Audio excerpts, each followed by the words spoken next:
Veamos. La próxima semana ya tienen un examen, así que atentos porque esto está fresquito para que ya no tengan que estudiar esto, solamente con atender y ya está, ¿cierto? Ya, la última, otra vez, ya, a ver, la última.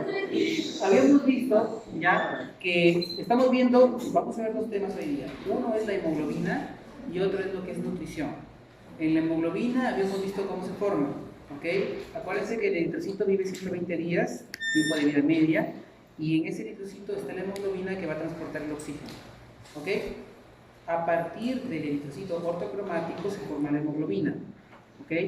Se va a observar en el extendido cómo va cambiando o mirando el color azul que tiene el citoplasma de este eritrocito cuando tiene el núcleo aún, a más o menos un color grosella, un poco más rojo, cuando se va a formar la hemoglobina, ¿correcto? La hemoglobina es una hemoproteína. Hemoproteína quiere decir que es una proteína que circula en la sangre. Esta hemoproteína transporta el oxígeno. Se va a formar a partir de anillos tiroides, que son estos de aquí. Anillos tiroides. 4 anillos tiroides se juntan a través de enlaces alfa-metilos y esos 4 anillos tiroides forman la porfirina. Cuando esta porfirina adquiere un átomo o una molécula de fierro en estado ferroso, es decir, con +2, esto se llama grupo hemo, ¿ok? Ese fierro +2 tiene 6 posibles enlaces, ¿ok? 6 enlaces. 4 van a ser para cada nitrógeno de los grupos tiroides.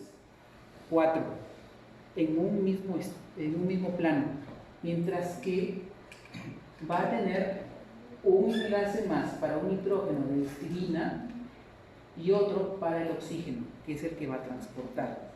Se llama histidina proximal e histidina distal, porque esta histidina distal lo que hace es estabilizar el oxígeno que va a transportar el grupo M. ¿Correcto hasta ahí? ¿Entendido hasta ahí? Perfecto. Continuamos entonces. Decimos, todos los aminoácidos, la quinta posición de coordinación del hierro se une a un anillo de histidina proximal. La sexta posición, histidina distal, estabiliza el lugar de unión al oxígeno. ¿Por qué decimos esta posición? Porque la primera, la segunda, la tercera y la cuarta posición son para los nitrógenos del grupo M, los piroles. La quinta va a ser para la histidina proximal y la sexta para el oxígeno, que es la histidina distal. ¿Sí? Muy bien. Ahora, eso es cuanto al grupo M. Ahora vemos la molécula total de hemoglobina. La molécula de hemoglobina es una molécula esférica en los eritrocitos, ¿ok? Prácticamente de todo el eritrocito un 60% es hemoglobina. ¿Ya? Transporta oxígeno desde los pulmones a los tejidos del cuerpo. 4 moléculas del grupo hemo que hemos visto, ¿se acuerdan?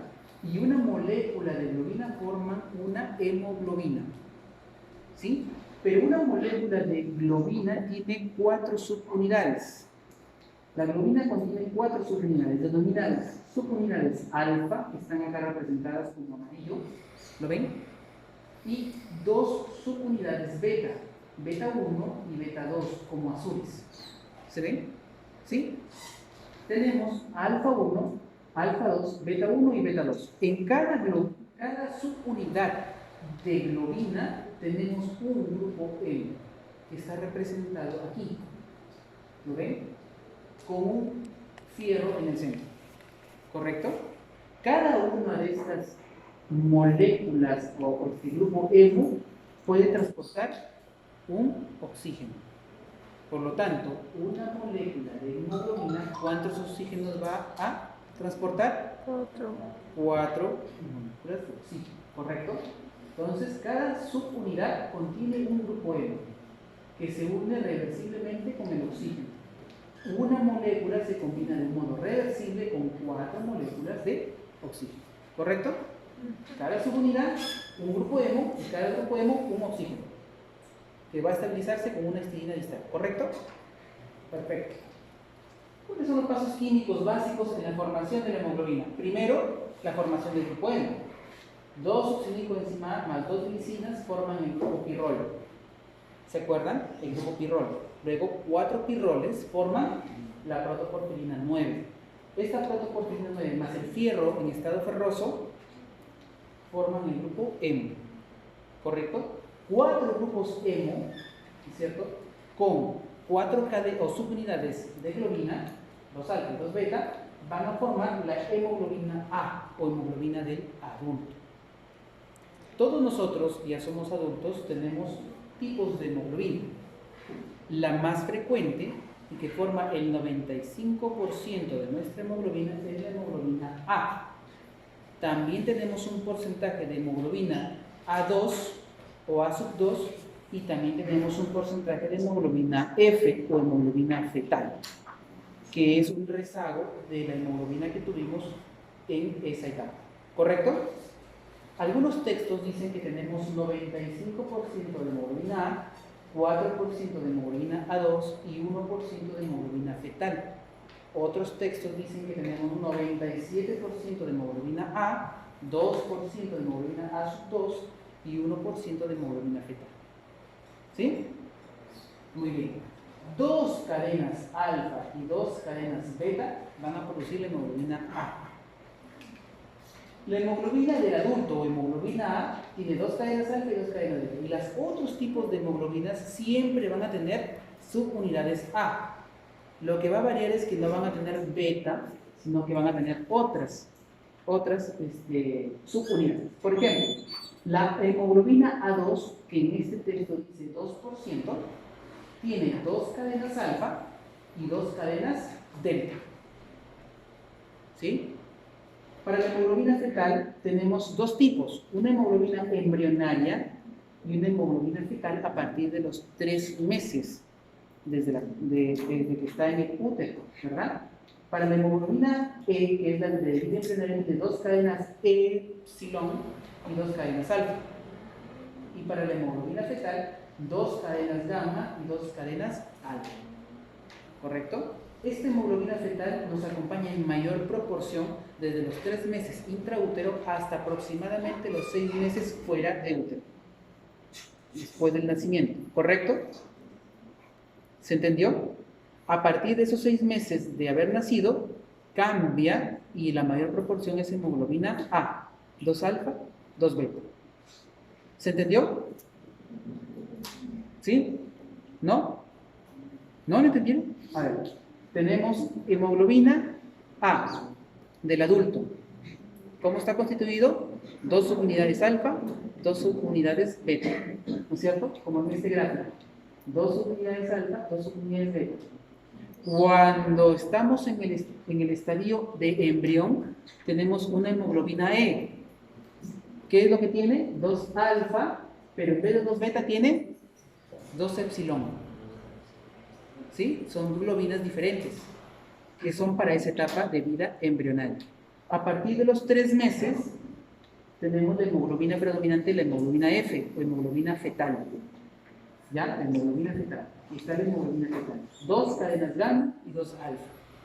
Esta hemoglobina fetal tiene mayor proporción desde esos 3 meses intraútero hasta el nacimiento y hasta 3 a 6 meses después del nacimiento, para después cambiar a una predominancia de la hemoglobina A, que es la del adulto, que tiene 2 alfa y 2 beta, y que constituye en el adulto, así como nosotros, como todos nosotros, aproximadamente entre el 95 al 97% de toda la hemoglobina. ¿Correcto? ¿Hasta ahí sí? Y tenemos otro tipo de hemoglobina que es el A2, que tiene 2 cadenas beta y 2 cadenas alfa, 2%. ¿Sí? ¿Hasta ahí? Claro. Esta es la parte importante en cuanto a la hemoglobina, ¿no? Otro tipo de globina tenemos la mioglobina. La ponemos aquí en su comparación para que vean cómo es esa curva de equilibrio que mide la afinidad por el oxígeno. La forma sigmoidea de la hemoglobina y la forma hiperbólica de la mioglobina, y que es de acuerdo a la capacidad de unirse al oxígeno de acuerdo a la presión parcial de oxígeno que hay.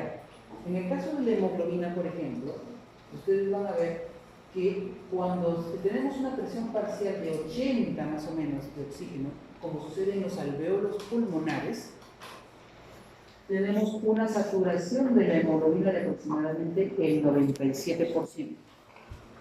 ¿Correcto? Está saturada, está llena de oxígeno. Cuando hay una gran cantidad de presión de oxígeno ambiente, en el medio. Por ejemplo, en los alveolos. ¿Está bien? Pero, por ejemplo, cuando tenemos sangre venosa, como en los tejidos, donde hay más CO2, donde hay menos oxígeno, entonces, cuando hay una presión más o menos de 40 milímetros de mercurio, de presión parcial de oxígeno, estamos con una saturación de aproximadamente 75% de oxígeno en la hemoglobina. Quiere decir que entre el 97 al 70 y tantos por ciento, más o menos me deja 30% de oxígeno. Ese es el cambio que hay en una persona normal. ¿Correcto? Mientras que en los alveolos está el 97% de saturación, cuando va a los tejidos baja hasta el 70% porque te deja más o menos 27% de oxígeno. Esa es la forma en cómo se mantiene esa hemoglobina. ¿Correcto? Pero van a haber estados especiales en los que la hemoglobina va a tener mayor afinidad por el oxígeno, o más bien va a tener menos afinidad por el oxígeno y va a tener que dejarte más oxígeno. Algunas de estas estados en los que va a tener, por ejemplo, menos afinidad por el oxígeno es un estado de acidosis, un estado con alto grado de CO2 en el medio, o por ejemplo cuando tenemos temperatura elevada. En cada uno de estos casos, la curva de disociación de la hemoglobina se va a desplazar hacia la derecha y va a tener menos afinidad por el oxígeno, a tal punto que podría llegar a bajar su saturación hasta el 50%. Es decir, que deja mayor cantidad de oxígeno en los tejidos porque sabe que lo necesitas. ¿Cierto? Por ejemplo, en un estado de anemia, en un estado de acidosis, en un estado de fiebre o temperatura alta, la disociación de la hemoglobina va a hacer que su afinidad sea menor, se va a desprender más fácil del oxígeno y lo va a dejar en los tejidos, porque estás en un estado de estrés. ¿Correcto? ¿Se entiende? En donde los tejidos necesitan más oxígeno. Entonces, la curva de disociación va a ir hacia la derecha y va a poder dejar más oxígeno a los tejidos. ¿Correcto?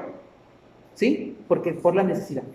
Mientras que hay otros estados como los contrarios, alcalosis, bajo CO2, de repente hipotermia, o sea, frío, en donde la curva de disociación de la hemoglobina se va a desplazar hacia la izquierda y más bien va a tener mayor afinidad por el oxígeno. No lo va a dejar.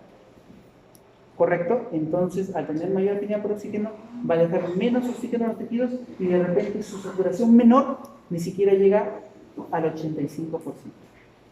¿Correcto? No lo va a dejar. Siempre va a estar saturada. ¿Sí? Entonces, ¿cuáles son los factores que potencian la disminución del oxígeno de la hemoglobina? Acá está.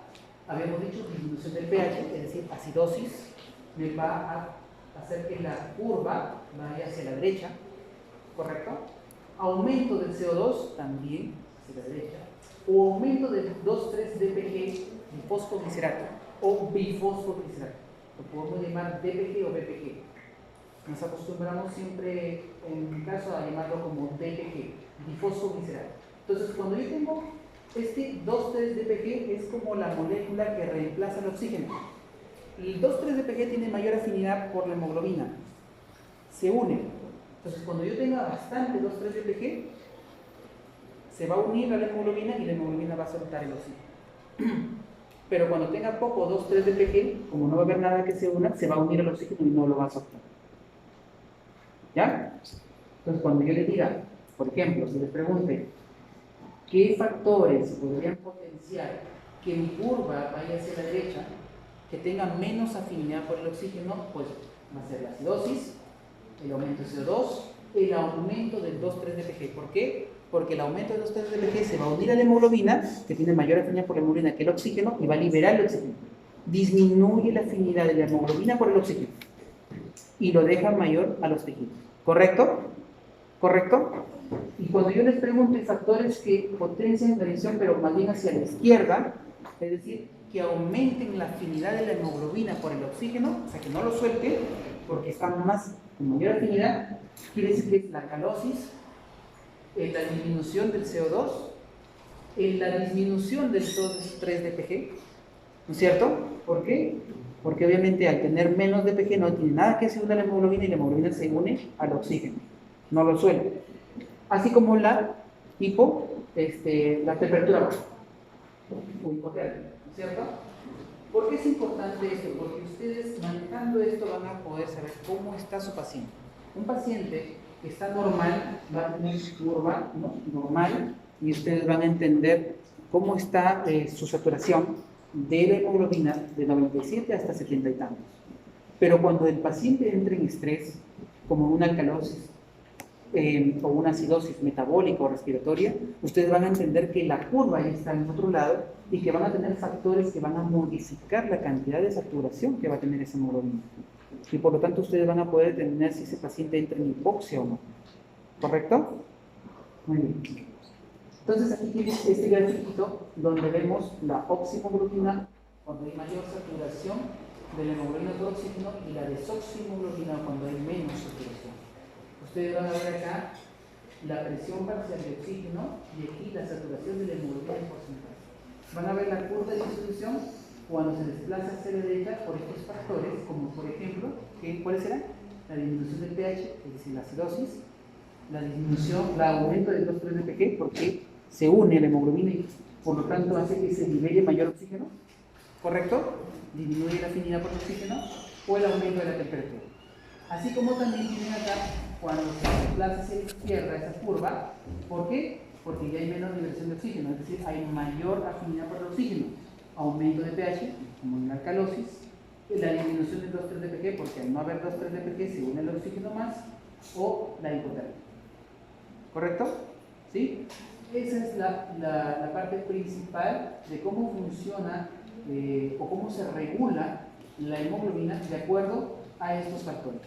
Ustedes ven acá, como les dije, más o menos 80 milímetros de presión parcial de oxígeno equivale a tener una saturación de aproximadamente el 97-98% de oxígeno en la hemoglobina. Y cuando está en 40, más o menos 70 y tantos. ¿Correcto? ¿Sí? Muy bien. Esta hemoglobina, en efecto, por lo que me explica es cómo la anhidrasa carbónica va a ayudarme en ambos sitios, tanto en los tejidos periféricos como en el pulmón, en los pulmones. ¿Para qué? Para transportar el oxígeno y el CO2. El CO2 a través de el ácido carbónico. ¿Ok? Lo transformamos en ácido carbónico, de esta forma lo podemos transportar y luego cuando llega a los pulmones, este ácido carbónico a través de la anhidrasa carbónica lo convierte en CO2 y agua para poder ser exhalado. ¿Sí? Es la forma en cómo podemos transportar con la hemoglobina. ¿Cuáles son las posibles hemoglobinopatías? Acordarse. Metahemoglobina. El hierro en vez de ser el hierro del hemo, en vez de ser férrico, en vez de ser ferroso, es férrico. Es decir, es fierro más 3. Y en vez de tener 6 enlaces posibles, ¿cuántos tiene? Solo tiene 5. Ya no tiene para unirse al oxígeno. Y al no tener cómo unirse al oxígeno, no lo puede transportar. Al no transportar oxígeno, se va a ver en tu paciente como una cianosis distal o en los lados. Se va a ver azul, morado. El paciente tiene hipoxia tisular. ¿Correcto? Entonces, un paciente que tiene esta metahemoglobina puede ser, por ejemplo, por sulfonamidas, por hemoglobina hereditaria, por actividad reducida de una reductasa de hemoglobina, que puede ser causada por fármacos, ¿no? Entonces, va a tener un fierro más 3 que no va a unirse al oxígeno. ¿Qué debemos hacer en esos casos? Algunas veces, por ejemplo, transfundimos sangre, porque la transfusión de sangre contiene hemoglobina que no tiene fierro más 3, sino fierro más 2. Mientras podemos eliminar esos medicamentos. ¿Se entiende? Mientras podemos eliminar eso, vamos transfiriendo y luego damos un poco de oxígeno a los tejidos, porque recuerden que esa hemoglobina dura 120 días. ¿Correcto? Y a medida que vamos recuperando, podemos ya dejar de transfusar. Una hemoglobina M también podría ser, por ejemplo, que en vez de histirina se sustituya por la tirosina y esta reducida la afinidad por el oxígeno. Si está reducida la afinidad por el oxígeno, libera más, pero está menos saturada. La hemoglobina S más bien lo que hace es incluso deformar el eritrocito, va a ser vulnerable a la lisis, va a haber una hemólisis intravascular que va a hacer que no podamos transportar oxígeno. Y el último caso son las talasemias, donde tenemos mutaciones de las cadenas de globinas, o de las subunidades de globinas que pueden ser tanto para las cadenas alfa o para las cadenas beta de la hemoglobina A del adulto, en donde tenemos las talasemias alfa o las talasemias beta. ¿Correcto? ¿Sí? Muy bien. Hasta ahí lo que es hemoglobina. Acordarse de los factores que van a modificar la curva de distribución de la hemoglobina. ¿Ok? Algunos van a mover la curva hacia la derecha, entonces va a tener afinidad o no va a tener afinidad por oxígeno. No va a tener afinidad. Entonces lo va a soltar más fácilmente. Y para la izquierda va a tener mayor afinidad por oxígeno, no lo va a soltar fácilmente en los tiempos. ¿Correcto? ¿Sí? ¿Cuáles son esos factores? pH, para la derecha es acidosis, ¿no es cierto? Temperatura alta, ¿qué más? Nivel de CO2. Nivel de CO2. Y el aumento del CO2. Mientras que para la derecha, alcalosis, ¿no es cierto? ¿Qué más? Disminución de 2,3 de pG, ¿qué más? La hipotermia, ¿no es cierto? Esos van a ser los factores que van a modificar la curva de distribución hacia la izquierda. Muy bien. Ahora vamos a ver lo que es principios de nutrición.